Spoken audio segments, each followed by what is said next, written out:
From our State House studio in Montgomery, I'm Todd Stacy. Welcome to Capitol Journal. Today was the third day of the Alabama Legislature's 2025 regular session and the end to a busy week here in the Capitol complex. Budget hearings continued for the second day, giving lawmakers a chance to hear from state agency leaders about their requests in Governor Kay Ivey's proposed budgets. Let's take a look at those top lines of the proposed budgets from the governor. For the Education Trust Fund, by far the largest of the state's two budgets, Ivey is proposing $9.9 billion in regular education spending. That's an increase of $600 million from the current fiscal year. For the General Fund, Ivey is proposing $3.7 billion in spending. That's an increase of $300 million from the current fiscal year. Looking more specifically at the Education Trust Fund, there are some notable budget requests from entities funded within the ETF. The Department of Early Childhood Education is requesting $213 million, which is a $12 million increase. The Alabama Community College System is asking for $622 million, which is a $35 million increase. I'll actually be talking with ACCS Chancellor Jimmy Baker about the reason for that request later in the show. The Alabama Law Enforcement Officers Family Scholarship Program is a new program, or at least it would be if passed. Ivey talked about that in her speech the other night. It would start out with a $10 million appropriation. There's a $158 million proposed cost increase for the education employees' retirement and health insurance. And the Department of Workforce, formerly the Department of Labor, is requesting $19.8 million. Let's look at the General Fund, where there are also some big cost increases. The Department of Corrections has an $827 million budget request, which would be a $90 million increase. The Alabama Law Enforcement Agency is asking for $12 million more and a total budget of $142 million. The Department of Mental Health is requesting $248 million, which would be a $10 million increase. And just like on the education side, there are increased costs for state employees' health insurance, which comes with a $21 million ask. Today saw the session's first floor action, and it was lively in the Senate, to say the least. The most controversial item was the proposed What is a Woman Act, which would declare two sexes in Alabama law and define terms like man, woman, mother, and father into the state law. Supporters say it affirms biological realities and upholds Alabama values, while critics argue it's unnecessary and could harm the state's reputation. Despite the hours-long debate, Republicans easily had the votes to pass it. Here's what lawmakers had to say. All we did today was we put into law, or tried to put into law with our bill, the definition of man, woman, father, mother, boy, girl, male, female. And these are biological truths, and we just added them to law. It's a common sense bill that certainly helps us protect Alabama families and Alabama values. Sometimes we have to put common sense into law when we have some radical social theories that threaten our Alabama values, and that's exactly what we did today. And all I'm saying to my colleagues is that we are going down a slippery slope that we don't need to go down. Once again, shining a negative light on the state of Alabama like we are from some backwoods. This doesn't make any sense at all. And I'm sorry, I just cannot agree with your rationale for this. This little simple law, as you call it, this little simple bill is about the simplest thing. No. Absolutely no. It makes no sense.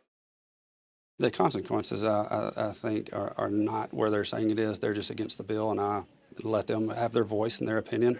And there was times where we wanted to go ahead and just close it because some of the conversation got ridiculous today. And so, having said that, we let them have their time to be able to speak their mind and represent the people that they represent. But in the end, again, the bill passed. Not as dramatic of a day downstairs in the House, where lawmakers took up an agenda of sunset bills. Those are bills reauthorizing state boards and commissions, which is an annual legislative responsibility that usually takes a whole day. House Speaker Nathaniel Ledbetter said his members know that big pieces of legislation are on their way, including the crime package and immigration bills. We've dropped those crime bills yesterday, so they will be in committee next week, and the following week we hope to have them all on the floor. We're working with the Senate in coordination with those. I think they dropped all the ones that they have yesterday as well, and we'll have them in committee next week. So I'm working with Pro Tem Gudger to keep them on schedule so that they look like everything's moving very well, and we'll continue that good cooperation with the Senate on that, and the governor is certainly paying attention with the package of bills we got. So that's important to us, and we'll see those come to the floor fairly quickly. We're talking with our members that's been working on immigration, and we have a meeting about that. So we'll be looking at putting those in committee and getting those through, as well as the Senate. I think it'll be very similar to the crime package, where we have a few bills and they'll have a few bills, and we'll drop them down here and get ours running, and they'll do the same up there. So we'll see that come. We talked about that, several other issues, but we'll see how they come out, and the ones that we get. I know they'll work through the process and see the ones that they can get out, and the ones that's going to be beneficial to the state. So we'll certainly be mindful of that. They get those out, we'll be taking them up. As this first week of the 2025 legislative session comes to a close, newly elected Alabama Senate President Pro Tem Garland Gudger is reflecting on his first days in that leadership role. Gudger was formally elected to the position this week by the full Senate after being nominated by the Republican caucus late last year. He replaces former Pro Tem Greg Reed, who resigned from the Senate to become Governor Kay Ivey's new Secretary of Workforce. It's not uncommon for a new leader to face some early tests, especially from the opposing party, and Gudger has already experienced some of those challenges. He says he's learning the nuances of communication in the chamber while working to ensure all lawmakers feel represented. Despite differing opinions, he emphasizes a commitment to doing what's best for both individual districts and the state as a whole. Here's what he had to say about his first week of experience so far. I signed up for this job. In the end, you learn something new every day, right? You think there's communication and on all forms when you're passing it to other people, and I think that people communicate the way that I would like to be communicated. And so having said that, that's not always the case. And so I found a little bit of that out today. But from that, we want to make sure that everybody on this floor is represented and doing their job for their constituents. And we want to make sure that everyone in the state knows that everyone in that room in there is influential, or they wouldn't be here, number one. And number two, they're smart. And number three, we're going to do what's right for their districts and also for the state of Alabama. And everyone that's up there, they might have differing opinions, but they're doing what they think is right. And so I'm just thankful that we're able to have back and forth to the point where, we're doing what we think is right for the state of Alabama. Turning to Washington, this week, President Trump signed an executive order to ban transgender athletes from competing on girls' sports teams. The order, titled Keeping Men Out of Women's Sports, mandates that Title IX, the federal law banning sex discrimination in schools, be interpreted as prohibiting the participation of biologically male athletes in female sports. This is a reversal of the Biden administration's reinterpretation of Title IX, which expressly allowed transgender athletes to compete on girls' teams. Institutions not in compliance could jeopardize any federal funding they receive. The guidance will also affect U.S. visa policies for athletes who travel to the country to compete in the Olympics or other sporting events, Trump said. The U.S. will host the 2028 Summer Olympics in Los Angeles. The president was surrounded by young female athletes as he signed the order. Several from Alabama were there in attendance at the White House, including Senator Tommy Tuberville, Senator Katie Britt, and Attorney General Steve Marshall. But all of that ends today because with this executive order, the war on women's sports is over. With my action this afternoon, we're putting every school receiving taxpayer dollars on notice that if you let men take over women's sports teams or invade your locker rooms, you will be investigated for violations of Title IX and risk your federal funding. There will be no federal funding.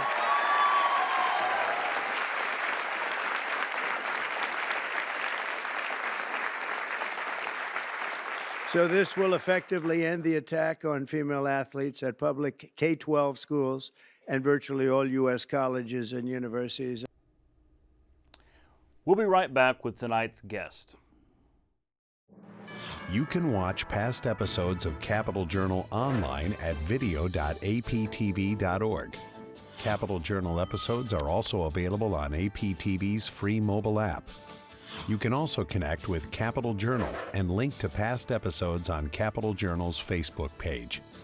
And you can listen to past episodes of Capital Journal when you're driving or on the go with Capital Journal podcasts. Keep up with what's happening with Capital Journal.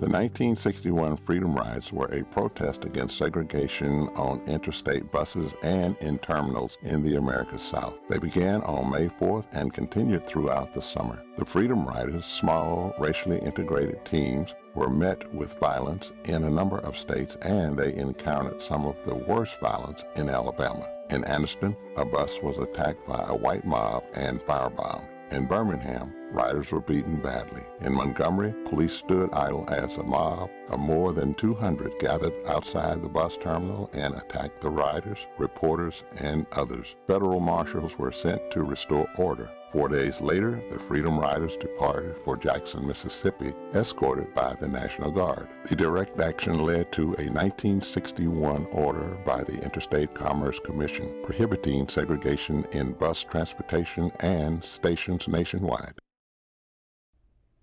Welcome back to Capital Journal. Joining me next is Jimmy Baker, Chancellor of the Alabama Community College System.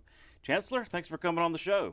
Thank you. I always enjoy the opportunity to talk about what we're doing. We are doing a lot, and I wanted to start. Here we are at the start of the legislative session. You had a busy day yesterday, budget hearing on the education side. So you presented, your budget request to the, the budget chairman and their members. Interesting budget season because you are asking for some more resources, specifically to allow y'all to be more competitive with pay. We've talked about this a little bit leading up to session. It's a competitive environment out there. So your instructors, your faculty, it's tough to keep up with the private sector or even the K through 12 system. Talk about what that need is all about. Well, we've grown tremendously in the world of healthcare, facility and training and all of that, as well as many other things.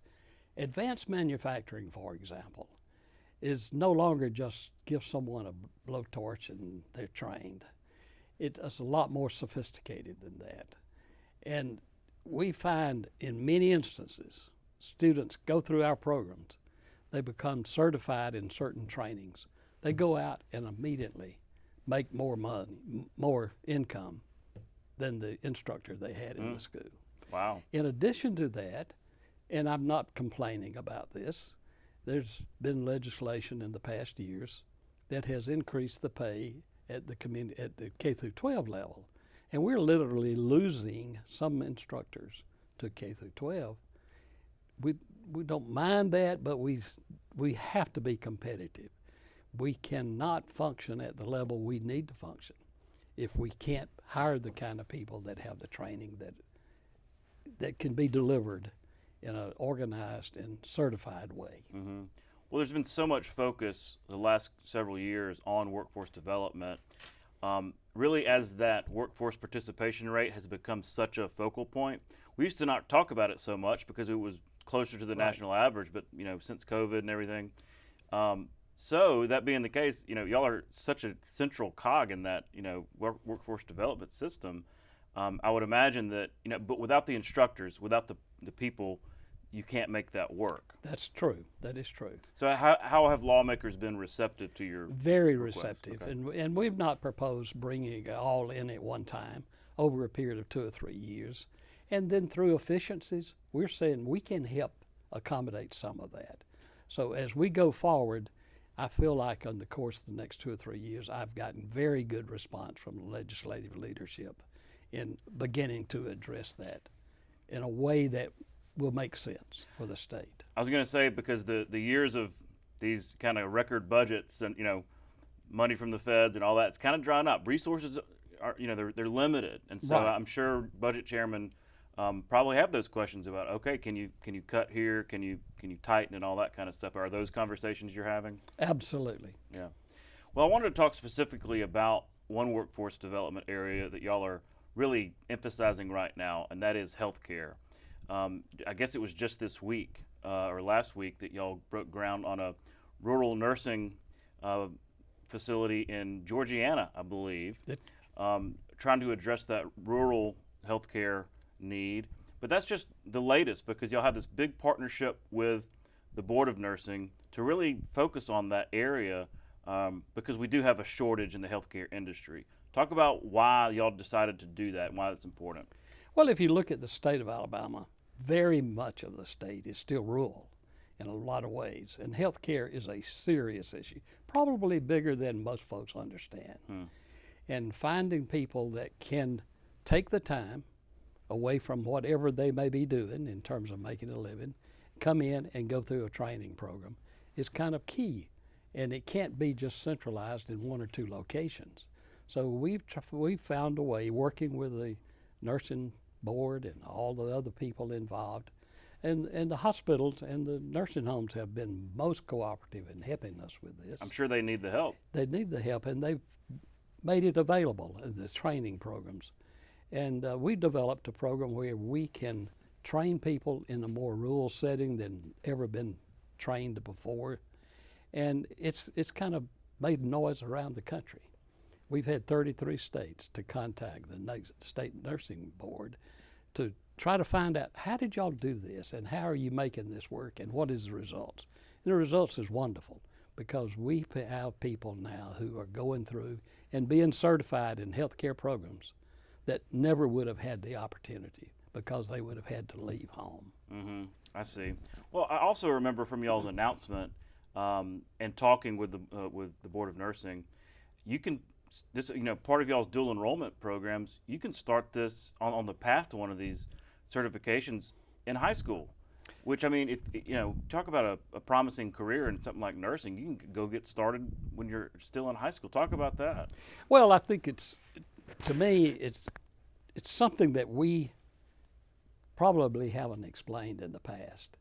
But I think one of the reasons our labor participation rate is not where it should be. Many of our students go to school and never encounter the opportunity to become more exposed to a career and what the training would be. Today, in high school, a student can go through a high school with dual enrollment, literally be involved in a training program, and leave school already certified to do certain kinds of skilled training programs and jobs around the country. Or the other aspect of that, through dual enrollment, a student can literally spend time in dual enrollment in the high school. And when they complete high school, many students today have already completed 2 years of college. Wow. At no expense to the parents. But they've got to know about it, like you said. Right. And so do you think we're getting better in terms of the state explaining in those grades that, hey, these opportunities are available, and maybe helping parents understand, look, let's get started. You don't want to, play catch up and be behind the power curve. I think we're going to see a lot of information out in the public. There's legislation already introduced, supported by the Speaker of the House, about dual enrollment, so that every school in the state, every school system has to offer that opportunity to students. So that they will know about it at And least. they will know about it, and there'll be a lot more advertising, a lot more promotion of it. And then the parents can, I think, find a way to become more comfortable with it and understand the advantages. Right. Because it hasn't been around all that long. I mean, it does take a while for people to kind of understand that, be comfortable with it.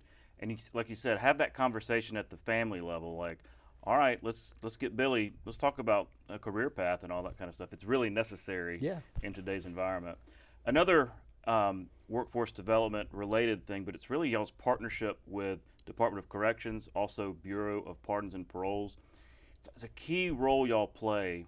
I'm thinking about Ingram State and making sure, offering these training programs to inmates that are being released, but we know that work, finding a job, having employment is so key to not reoffending. And so talk about y'all's program there, your partnership with these other agencies to play a role in reducing recidivism.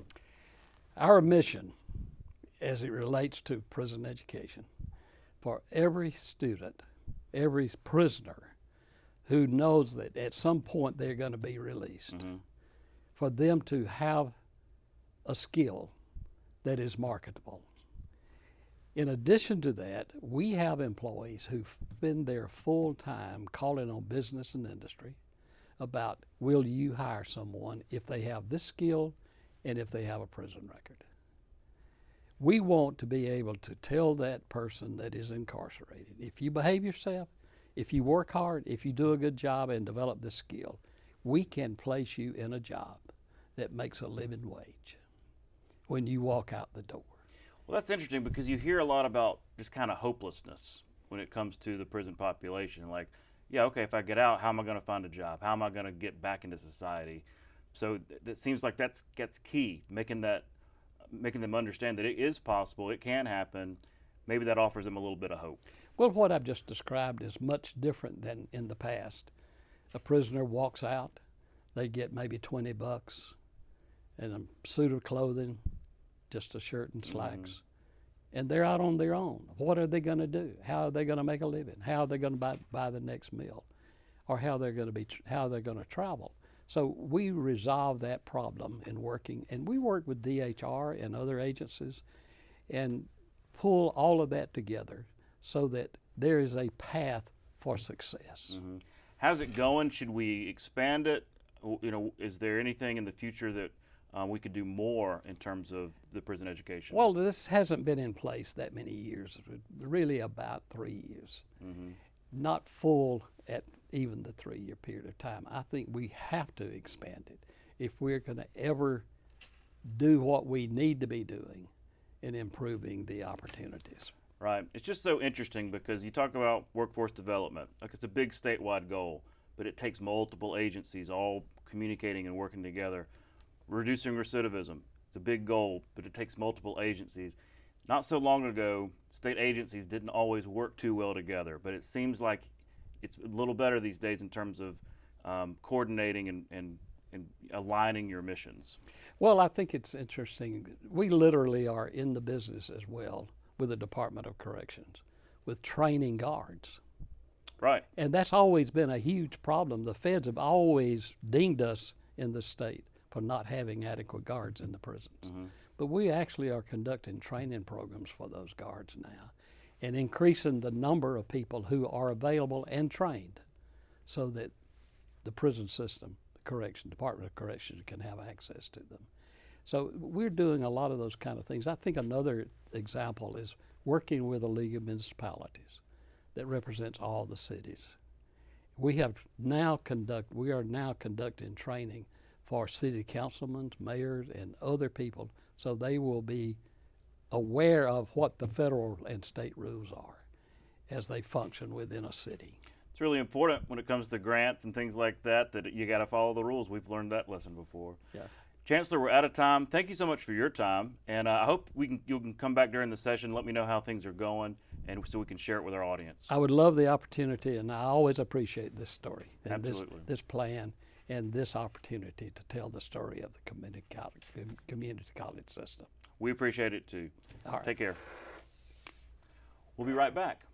You can watch past episodes of Capital Journal online anytime at Alabama Public Television's website, aptv.org. Click on the Online Video tab on the main page. You can also connect with Capital Journal and link to past episodes on Capital Journal's Facebook page. Alabama Public Television is your place for quality educational services. Free professional development for educators and child care providers. Access to free curriculum-aligned videos, lesson plans, and instructional resources with PBS Learning Media. And all the PBS Kids programs parents know and trust. Learn something new every day with Alabama Public Television. Visit us at aptv.org/education to learn more. Cahaba lily, named for the Cahaba River, is an aquatic plant native to the major river systems of Alabama, Georgia, and South Carolina. In Alabama, its best known natural habitat is the shoals of the Cahaba River. The lily is known for the striking beauty of its 3-inch wide white flowers. Each flower's 6 petals surround a thin corona, which connects the lower portions of the stamens. The lily's scientific name, Hymenocallis coronaria, translated as beautiful crown-like membrane, accurately depicts these characteristics. The lily requires a very specialized habitat of swift-flowing water over rocks and an open canopy. The plant's bulbs and seeds spend the winter buried in the rocky riverbed. Leaves begin to emerge above the waterline in mid-April. Flowering commences in mid-May, reaching its peak in late May and early June. The showy flowers attract a variety of pollinators as well as large numbers of canoers and kayakers during the spring blooming period. That's our show for tonight. Thanks for watching. We'll be back tomorrow night for our Week in Review episode at 7:30 right here on Alabama Public Television. For our Capital Journal team, I'm Todd Stacy. We'll see you next time.